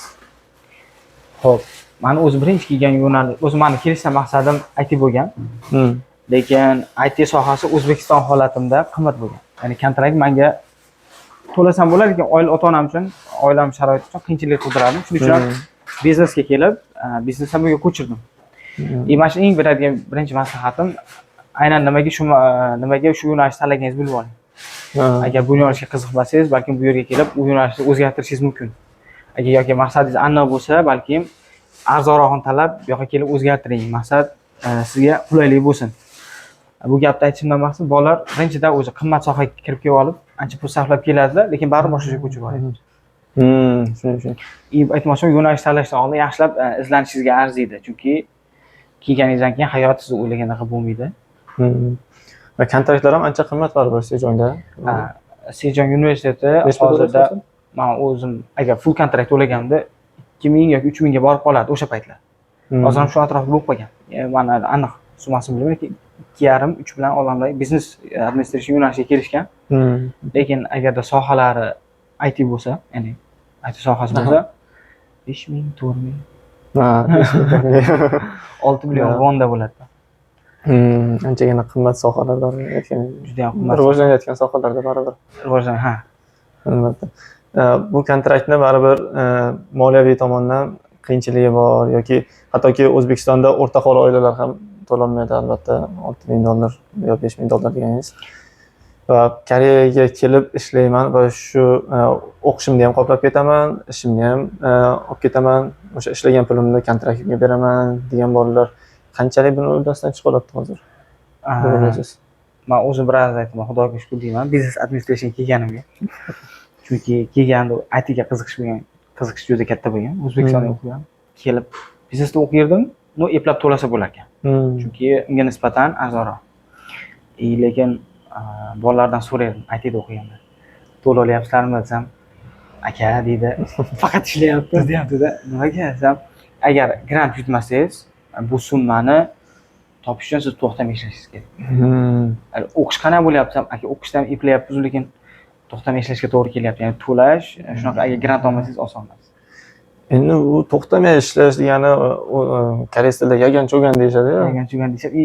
Bu aytmoqchiman, Koreyada 3 oy o'qish, 3 oydan o'rtacha hisobda. Lekin o'sha 3 oydanda hali har kuni to'xtamay ishlashga to'g'ri keladi. Bundacha hisoblaganda. Endi bolalar o'qish payti ham ishlashadi, o'shanda qisman pullarni saqlab qolishadi. Endi aksariyat ishlarga hozir keladigan bo'lsak, bu mavsumiy zo'r bo'ladigan ishlar, arbeit deyishadi. Ular именно o'sha bizlar dam olayotgan vaqti ish kamayadi. Chunki yomg'ir sezon, bu yoqdan qish, sovuq. Shuning uchun ko'pchiliklar u vaqt emasda, aynan o'sha bizlar o'qishimiz boshlangan vaqtlari, o'sha bahor va kuz vaqtlari zo'r ish bo'ladi. O'qishi, masalan, endi sizda qancha bilmadim, bizda 4 marta absence, ya'ni darsga kirmasa, u F oladi. Bolalar shu iloji boricha 3 ta yoki 4 taga yaqin darsga kirmasdan ishga boraman deydi va natijada ko'plarini darslari qolib ketadi, GPS tushib ketadi yoki o'zi xohlagan bilimlarni ola olmaydi. Shularga nima degan bo'lardingiz? Nahotki shunga arziydimi yoki O'zbekistonda ham boshqa shunga shu quality shuni beradigan universitetlar bordir baribir. Endi bu hammasi mening shaxsiy fikrim. Qanaqa yomon adovat yo'q. Birinchisi, dars qoldirib ishga chiqish qanchalar arziydi degan savolga javob bersak, maqsadga bog'liq. Masalan, rostdan universitetda o'qib, qanaqadir bilim olaman, yaxshi GPA bilan diplom olaman degan maqsad bo'lsa, to'g'ri kelmaydi. Misol uchun bitta bolani tanirdim. O'qish payti juda qattiq o'qiydi. Juda qattiq o'qiydi, natijada 4 GP yoki 4.5 GP bilan bitiradi. Sejonda o'qiydi. Lekin dam olishda rostdan qattiq ishlaydi. Chunki rostdan dam olish vaqtida juda qattiq ishlaydi. Natijada paytida o'qib yaxshi grant ham olib, kamroq kontrakt to'lab, o'sha pulni saqlab ham qoladi. Natijada ikkalasini eplasa bo'lyapti. Ya'ni o'qish paytida umuman haftasiga o'ziga yeb ichar uchun yetarli summani chiqaradi. 2-3 kun ishlaydi. 2 kun ishlaydi, kvartirasi uchun, sug'urtasi uchun, yeb ichish uchun. Bilasiz, Koreyada bir mayli 2 kun ishlasangiz, hali ekonom holatda ishlatsangiz, bemalol ishlatsa bo'ladi. Bu nima holat? Endi ta'lim haqida savol berdingiz. O'zbekistonda ham shunaqa ta'lim bor u nimaga bu yoqqa kelishadi. Chetga chiqish desa, bo'ldi qanaqa nima desa bo'ladi. Bo'ldi, hammasini eplab ketdi deb o'ylagan tushuncha bor. Gapimga misol, men o'zim shu yerga kelganimdan beri shunaqa insonlar bo'ldi. O'zim kutib olib, yana qaytib o'zim kuzatib bordim. Ya'ni o'qishda eplay olishmadi. Bilsangiz bu davlat musulmon davlat emas. Bizda yeb ichishlarimizda juda ham ehtiyotkor bo'lishimiz kerak. O'zim qancha insonni kutib olib, qancha insonni kuzatib bordim. Aytmoqchi bo'lgan gapim, Koreya hamma uchun emas. To'g'ri kelmasligi mumkin. Endi yana bitta bolalarni ko'rdim, keldi IT sohasiga juda qattiq niyat qilgan. Keldi ko'rdi, qarasa bilim darajasi bunaqa emas. Chunki siz bilan men o'qib bitirgan muhit O'zbekistonda yoz, o'tir, qara, do'stga qara, yozyapsanmi, formeniki, chochingga qara, soqolingga qara. Bizga bosim ustida o'qigan insonlarmiz. Koreya qanaqadir erkin davlat. Kelasiz, darsga bemalol xohlasangiz so'ngingiz bilan kiring. Xohlasangiz oziq-ovqat bilan kiring. Professor kiradi, do'stga darsni yozadi, chiqib ketadi. Bu yerda sizga professor jiddiy izlanishga topik ochib beradi, ya'ni mavzu ochib beradi. Siz qolganini o'zingiz ustingizda ishlashingiz kerak. Shuning uchun ham Koreyada o'qish kunini o'zingiz tanlaysiz, darslarni o'zingiz tanlaysiz, qolgan kuni o'zingiz ustingizda ishlash uchun berilgan. Biznikilar nima?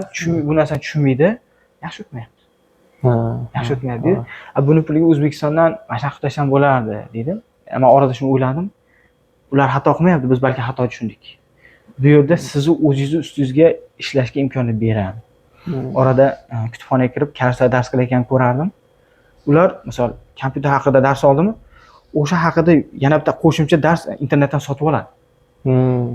O'shaning uchun ham karslar juda ham haligi bitta fanga nisbatan doimiyligi qattiq. O'tiradi, qattiq dars qiladi, 5 minutda ko'chaga chiqib dam olgan bo'ladi, darsni qilib qaytib keladi. Shuning uchun ham karslarda bilim darajasi yuqori bo'lib bitiriladi, GPAlar qattiq bo'lib bitiradi. Aytmoqchi bo'lgan gapim, O'zbekistonda bundan yaxshi ta'lim sifati zo'r universitetlar bor. Lekin O'zbekistonda ham o'zingizni qanaqadir tartib intizomingiz bo'lsa, O'zbekistonda ham o'qiy olmaysiz. Endi Koreyada yomonlayotganingiz sababi yo'q. Koreyani bilim berish yo'li boshqacha. Buni to'g'ri qabul qilish kerak. Bular sizga shunchaki erkinlik beradi. Buni tushunib olish kerak-da. Chetga keldingmi, o'zing ustingda ishlashga tayyor tur. Men shu O'zbekistonni ta'lim tizimidan, ya'ni bitta qolipga solib qo'ygandan norozi bo'lgan bo'lsalaring, bemalol chet elga. O'zbekistonda siz O'zbekistonda o'zingiz rostdan sezgan bo'lsangiz, nimadir xatolik bo'lgan bo'lsa, men yomon demoqchi emasman. Sizga to'g'ri kelmasligini sezdingizmi, chetga chiqdingizmi? Endi chetga avvalgicha o'rganing. Nimaga bular bunday yo'nalishda dars beradi? Chunki bakalavrda endi siz yosh bola emassiz-da. O'tir, tur, suvini ol, bunini ol. Bo'ldi siz bu yoqqa erkin insonsiz. Sizga qo'lingizga bilsangiz universitetda dars olishingizdan oldin qo'llanma beriladi. Men shunaqa professorman. Sizga shu yo'nalish orqali dars bermoqchiman. Meni darsimda shunchagacha uyga vazifa bo'ladi va meni baholash tizimim shunaqa. Ya'ni sizda bitta darsda olishdan oldin yo'riqnomangiz bo'ladi. O'sha sizda mana kitobdan foydalanyapman deb qo'yadi. O'sha kitobni olib bemalol o'qishingiz mumkin. Sejong universiteti va o'zbek diasporasi ko'p. Shu yerda menimcha ishlarda ham ko'plarga o'zbeklar ishlaydi. Lekin ko'plari ingliz tili bilan keladi Sejonga. Chunki darslar ingliz tilida bo'lgani uchun ingliz tili kundalik hayotda yoki ish topishda, o'qishlarda ham qanchalik katta rol o'ynaydi. Koreys tilini o'rganib kelganlar bilan ingliz tilini o'rganib kelganlar orasida qanchalik katta farq, qaysi biri ko'proq moslashadi? Ya'ni albatta koreyslar moslashadi, ammo ingliz tili bilan kelganlar qanchalik qiynaladi bu narsaga? Bitta tushunchani balkim qabul qilib olish kerak ekan. Ingliz tilini bilishingiz zo'r, chunki bular talabida borsiz ingliz tilida, lekin siz bularni vataniga kelayotganingiz va bularning tili karis, juda ham katta aholi, karis tilida gapirish aniq 90% aholi deb hisoblasangiz. Endi siz ishlayotgan joyda siz qanaqadir servis ko'rsatasiz, o'sha servis karislarga ko'rsatasiz. Qanaqadir xizmat. O'qituvchi bo'lsangiz, karis bolasiga dars berasiz. Ovqat pishirasiz, karisga sotasiz. Karis tilini bilishingiz xuddi ingliz tili bilan teng darajada. Chunki siz shu yerda ishlamoqchisiz. Bizda ham shunaqa tushuncha bo'lgan, bo'ldi, ingliz tilini bildim, yo'l topib ketamiz deb o'ylaganmiz. Keladi, ingliz tilini bilsang zo'r dedi. Endi karis tilini bilmasang, baribir bizda ishlay olmaysan dedi. Bu yerda qo'lingizda bizda skill deb qo'yadi. Hunaringizdan ham ko'ra balki tilini oldinga qo'yadi. Bular o'zining madaniyatini oldinga qo'yadi. Bu yerga moslashib ketish uchun balki o'z ingliz tili bilan moslashib ketasiz, lekin karis tili bo'lsa balki 1-2 qadam oldinda bo'lardingiz degan tushuncham bor. Chunki men hali ko'rmadim. Koreyaga kelib karis tili bilan kelib turib qanaqadir qiynalayotgan insonni hali ko'rmadim. To'g'ri. Endi O'zbekistonga ham Toshkentga misol keltirsak, Toshkentda bironta ishga kirmoqchi bo'lsangiz, rus tili talab qilinadi. Ammo o'zbek tilini bilmasangiz, u joyda ishlolmaysiz baribir. Lekin rus tilini bilsangiz ham yaxshiroq deyiladi. Shuning uchun ham O'zbek tili esa majburiy baribir. Majburiy. Xuddi koreys tiliga o'xshab qo'yib. Qayerga borsam, buni bilasan, ha, buni bilasan, karslik desam, shu kars maraqa desam, deydi. Mana bola sandan karslik yaxshi bilar ekanda, shuni olyapmiz. Shunaqa bo'lib ketardi ko'pincha. Shuning uchun karslini bilib kelishni men xuddi qattiq maslahat beraman. Agar Koreyaga kelmoqchi bo'lsangiz, maqsadli, juda ham katta bo'lsa. Sejongda qaysi yo'nalishlarga o'zbekistonlik talabalar, o'zbekistonlik abituriyentlar kelishini xohlaysiz yoki tavsiya berasiz uchun? Xo'p, men qanaqadir kimdir yerga urish yokida faqat nega bu cho'ntakka qarayapti degan tushunchani paydo qilmoqchi emasman. Kelib, birinchi baribir arzonroq qarang deyapman. Nimaga? Kelganingizdan keyin bemalol siz birinchi kursda xohlagan faningizdan fan olib o'qib ko'rsangiz bo'ladi-da. Xohlang iqtisodiyot yo'nalishi, xohlasangiz turizm sohasi, xohlasangiz IT dan olib o'qing. Qanaqa sharoitda turganingizni yaxshi bilib olasiz, keyin bir tomonga burilsangiz bo'ladi. Aytmoqchi bo'lganim, bu yo'lda siz hammasini test qilib ko'rib turib, keyin bitta yo'nalishga chuqur kirib ketsangiz bo'ladi. Xo'p, aka, men bittada IT ga keldim, nima bo'ladi? IT yoqmay qolsa nima bo'ladi? Siz o'zi katta summa ishlatib bo'ldingiz. Keyinchi o'zi katta summa kirib, endi o'zgartiraman deyapsiz, o'zi bu jicha qanaqadir bola tishini ichiga qo'yib o'qib yuboradi. Ikkinchi holat nima bo'ldi? IT ga topshirgan o'rtog'iga qiziqib. O'ylagan billa hal qilib qo'yamiz degan o'ylagan. Kelsa hammasi jicha boshqacharoq, bolalar boshqa universitetga o'qib yubordi. Nima bo'ldi orada? Shu O'zbekistonda bir bilsangiz, ota-ona yillab to'plagan pulni ular shunchaki uvol bo'lib ketadi. Boshqa joyga ketib qoldi. Aytmoqchiman, uydagilar qiynamanglar. Chunki chetga chiqib olish bilan ancha oson emas. Dokumentni tayyorlash jarayonida juda katta pul ketib qoladi. Shuning uchun ham ota-onani qiynamaslikka, balki agar lekin o'zingizga fikringizni o'ylang, bir qanaqa o'ziga ishonchingiz bo'lsa, bemalol xohlagan yo'nalishingizga keling. Agar yo'q, menda hali tushuncha yo'qroq, ko'rmoqchimansiz, balki arzonrog'ini tanlang. O'shanda keyin kelib ko'rib, xohlagan yo'nalishingizga burilib ketishingizni maslahat beraman. O'zim ham Koreyaga topshirayotgan vaqtim Sejong tavsiya berishgan. Nima uchun? Chunki men reytingi baland. Lekin xohlamayman bunga, chunki men yo'nalishim international studies desa ham, baribir menga xuddi shunga o'xshagan yo'nalishlar bo'lsa, xavotirman, borib olsang zo'r, chunki reytingi baland bu universitet. Bo'lmasa 2 yil o'qiysan, keyin Amerikaga perevod qilib yuborasan. Yoki yana shunga o'xshash boshqa bir sabablarga ko'ra ko'pgina konsaltinglar shu Sejongni tavsiya qiladi-da. Konsaltingni maqsad sizdan tezroq qutulishda. Shuning uchun konsalting bilan kelmoqchi bo'lganlarga nima deysiz? Konsaltingga ishonish kerakmi yo o'zlari baribir research qilgani yaxshi-ku? Menda ham shunday tushuncha bo'lardi. Balki o'zimiz topshirib ko'rsaymikan dedim. Oradan shuncha vaqt o'tdi, men hozirgi gapirayotgan gapim qanaqadir tajribalar, shunga asoslanib gapiryapman. Orada kuzatdim, shunaqa konsaltinglar universitetlar bilan shartnoma qilar ekan. Shu universitetda ham oson. Chunki faqat shu bitta insondan qanaqadir bizni klient qabul qilyapti. Biz o'quvchimiz, ular uchun klient. Yaxshi o'qib bersa, qabul qilaveradi. Qabul qilaveradi. Unga qo'yadi. Menga shu kelganda anaka noqonuniy bo'lib ketmaydigan talabalar berasiz deydi. Bundan qabul qiladi.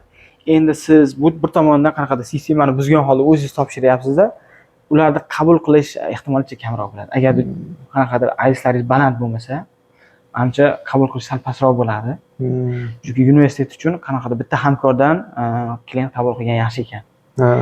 Endi bu birinchi variant, lekin o'zingiz harakat qilib ko'ravering. Bu qanaqadir qo'rqinchli narsa emas. Yo, men o'zim ham qanaqadir xotirjam konsalting bilan topshirmoqchiman desangiz, konsaltingni yaxshilab tekshiring, chunki men o'zim ko'p konsalting almashtirganman. Bitta konsalting bilan topshirdim. Muhammad o'tdingiz dedi, universitetga kirdingiz dedi. Xo'p, hali ketganim yo'q o'tsam, dokumentni oxirida universitetga olib kirib qo'yganimizdan keyin yana qanchadir summa to'lovingiz bor deyapti. San aytmagandinglar buni desam, qo'l qo'yib qo'ygansiz deyapti. Agar hozir o'sha qo'l qo'yib qo'yganman, agar uni summani to'lamasam, meni ishim sudga oshirilib ketadi. O'shanda juda ham qattiq xafa bo'lganman konsaltingdan, chunki nimaga? Men u pulni to'lamoqchi emasman, haligi aytmagan. Chunki universitetga kirish, hali bilsangiz, chetda o'qish sistemasi shunaqa. Chetga kirish muammo emas, o'qishga kirish. Chetda o'qishni bitirish muammo. Kirish, ular uncha kirishdi, bizda O'zbekistonda bayram qilib qo'ygan. Mendan katta summa undirishga harakat qilishdi, men muammo emas dedim. Men to'ladim. Keyinchalik u bilan shartnomani tugatdim, boshqa konsalting bilan topshirdim. Arzonga, boshqa servis ham ichida ekan. Ya'ni meni hujjatlarimni tarjima qilib berish, uni chetga jo'natishni ham bo'yniga olgan, ham arzon. Demoqchiman, bitta konsaltingni tanlashdan oldin bemalol anaqa research qilaverish kerak. Bizda bilsangiz, chetga topshirishda kuzgi period bor, ya'ni kuz oyida bir marta topshirsangiz bo'ladi, bahorda topshirsangiz bo'ladi. Bittasini qolib ketdingiz, ikkinchisini topshirsangiz juda katta vahima emas. Bemalol katta vaqtni o'zingizga olib, izlanish qabul qilish kerak. Yaxshi. Bu hozirda IT va biznes sohasida o'qiyapsiz. O'qishni bitirgandan keyin qanaqa o'zingizning maqsadlaringiz bor? Xudo xolasa o'zi maqsadlarni gapirish o'zicha oson narsa emas, chunki men ko'pincha amalga oshirgandan keyin ko'rsatishga harakat qilaman. Mani bu hozir endi shu yergacha kelgan maqsadimni so'ralyapti, chunki men bir xil bo'ldim, amalga oshirildi. Hop, chetga chiqishdan, chetda o'qishdan avvalgi birinchi maqsadim shu o'zi bitta sohani mutaxassislik egasi bo'lib qaytish bo'lgan. Chunki vatanimga, ota-onam oldidagi burchim kimdir bo'lib qaytishim edi. Shundan maqsad o'sha IT sohasini o'qib, shu soha bo'yicha qanaqadir ish olib borish edi. Xudoga shukr, kelib biznes sohasini o'qib, endi hozirda o'qiyapman. Tugatsam, ikkita diplom bilan bitiraman. Ota-onamni qanaqadir orzulari bo'lgan ekan. Shuni amalga oshirsam, o'sha birinchi maqsad amalga oshdi. Shu IT sohasida Koreya yetakchi o'rinlarda turadi. Shu yerda qaysidir kompaniyada qanaqadir tajriba orttirish va shuni O'zbekistonda qanaqadir qo'llash va foydali ish qilish. Sejonga hozir juda ham ko'p o'zbek talabalari kelyapti va aytyapsiz, o'zim kuzatib qo'yganlarim bor deb. Aynan qaysi toifadagi talabalar yoki abituriyentlar kelmasligini tavsiya berasiz? Ya'ni boshqa bir universitet yoki boshqa bir davlatni variantini ko'rgan yaxshi. Qaysi toifadagi? Agar siz rostdan ingliz tilini juda ham qattiq o'rgandi, student o'rgangan bo'lsa, balki bir ingliz tili davlatda ham ko'rsin degan bo'lardim. Men hali o'zim boshimdan o'tmadi, lekin ingliz o'rgan bo'lsa, sal pastroq bo'lsa ham ingliz davlatni ko'r, balki o'zingning yo'nalishingda keyinchalik bu ancha oson bo'ladi. Karyera qilishingizga bunaqa. Bitta bolalar savol beradi, aka aytga kelib shu diplom olmoqchiman dedi. Menda o'ylanardim. Men kelib birinchi qilgan ishim IT kompaniyada ishlaydigan akalar bilan o'tirib suhbat qurardim. Aka hech diploming bormi deb so'raganmi kompaniyaga kirayotganingiz desam yo'q degan.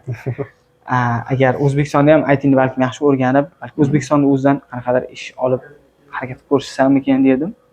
Chunki ota-onaning yonida bilim olib, ancha mustahkam bilim olsa bo'ladi. Chunki bilasiz, Koreyada baribir bola kurs olib, o'zlari o'rganishadi. Shu ishda bemalol haligi u pulga O'zbekistonda yana oldiga bir 2-3 kishini qo'shib o'qitishga topadigan pulni o'zlariga sarflashadi. Shuning uchun aytmoqchiman, agarda sohangiz qanaqadir diplom talab qilmaydigan, joy o'rin qanaqadir talab qilmaydigan bo'lsa, balki o'ylanib ko'rarsiz. O'zimiz O'zbekistonda balki tahsil olib, harakat qilib ko'rarsiz deb maslahat berardim. Agarda yo'q, meni o'z maqsadim chetga chiqish, mustaqil bo'lish desa, men bajonidil chetga chiqishni tavsiya qilaman, chunki chetga chiqqanda inson o'zini kimligini bilib oladi. Qanaqa qo'lidan nima kelishini bilib oladi. Shu joyda o'zini kimligini bilib oladi degan joyingizga qanchalik darajada o'zbeklar ko'p o'zgarib ketadi deysiz? Yaxshi tomonga, yomon tomonga, baribir bu yerda ochiqlikda, ochiqlik, sablazm ham bor, hamma narsa bor bu yerda. Odam istagan narsasini topadi. Balki men mavzudan tezroq bo'lsam bitta narsa aytib beraman. Chetga chiqishdan oldin u joyda bilim darajasi qanaqaligini tekshirar ekanmiz u yerda qanaqa pul topish, qanaqa topsa bo'ladi, uni tekshirar ekanmiz, lekin nimagadir bizni dinimizga to'g'ri kelarmi, tekshirmas ekanmiz. Shundan bir o'tirib o'zimga savol beradim, Muhammad, hech shuni o'ylab ko'rmagan ekansan. Qanday qilib namoz o'qiyman, yo qanday qilib u yerda namoz o'qiladi, odamlar qanday yashaydi, musulmonlar qanday o'ylab ko'rmagan ekansan deb qo'ydim. Shu balkim ota-ona bolasiga qarab keyin chiqarishni maslahat beradi, aytganingiz zo'r mavzu bo'ldi. Juda ko'p bolalarni ko'rdim. Bizga to'g'ri kelmaydigan ishlarni qilib yurishibdi. Ularni ham yomonlamoqchi emasman, shunchaki ota-onasiga achinaman. Chunki uni shuning uchun katta qilmagandir degan savol paydo bo'ladi. Maqsadi boshqa bo'lgan chetdan chiqish. Bolalar tungi klublarda yurishadi. Balki tungi klubda qanaqa maqsadda yurishadi, uni ham bilmayman. Qanaqadir bizni nimamizga to'g'ri kelmaydigan narsalar, chochlarni bo'yab, balki ichkilik, alkogol mahsulotlar o'tirib qo'ygandim, men xafa bo'laman. Sababi nega? U meni yurtdoshim edi. Shuning uchun ham balki O'zbekistonda yurganing yaxshi edi deb qo'yaman. Men hech qachon birovga nima qilish niyatim yo'q, balki xohlardim, yaxshi bo'lib yursin, xohlardim ota-onasini oldagi burchini bajarishini xohlasam bo'lardi. Chunki koreyaliklar ham masalan sizga qarab, sizning yurtingiz haqida fikr yuritadi-da. Aynan shuning uchun imijni yo'qotmaslik kerak. Hozir bitta zo'r voqea bor. Bitta joyda qirg'izlar yashagan ekan. Qirg'izlar yashagan ekan. Shu Koreyada bo'lgan voqea. Qirg'izlar orasida endi o'zbeklar ham borib qolgan. Hali o'zbeklar icharkan chekarkan. Hali qirg'izlarda shunday tushuncha paydo bo'libdi. Bo'ldi, o'zbekistonliklar musulmon emas. Biz bir kun bitta joyga to'planib qoldik. Sizlar bu yerda nima qilyapsizlar deydi. Biz ham shu ibodat desak, yo'q deydi, sizlar davlatlar musulmonmi deyapti. Voy birodar, qo'shni davlatmi, shunaqami desam, yo'q, bizda shunaqa ichki kishi bordi, biz ular ichardi, chekardi deydi. O'shanda tushunib yetdim, ha, qanaqadir guruh insonlari bir ikki tushiga qarab xulosa qilib qo'yadi. Shuning uchun ham birazda faqat o'zingizni nomusingiz uchun emas, balki bo'yningizda bir davlatni, bir jamiyatni nimasi turibdi, mas'uliyat turibdi-da.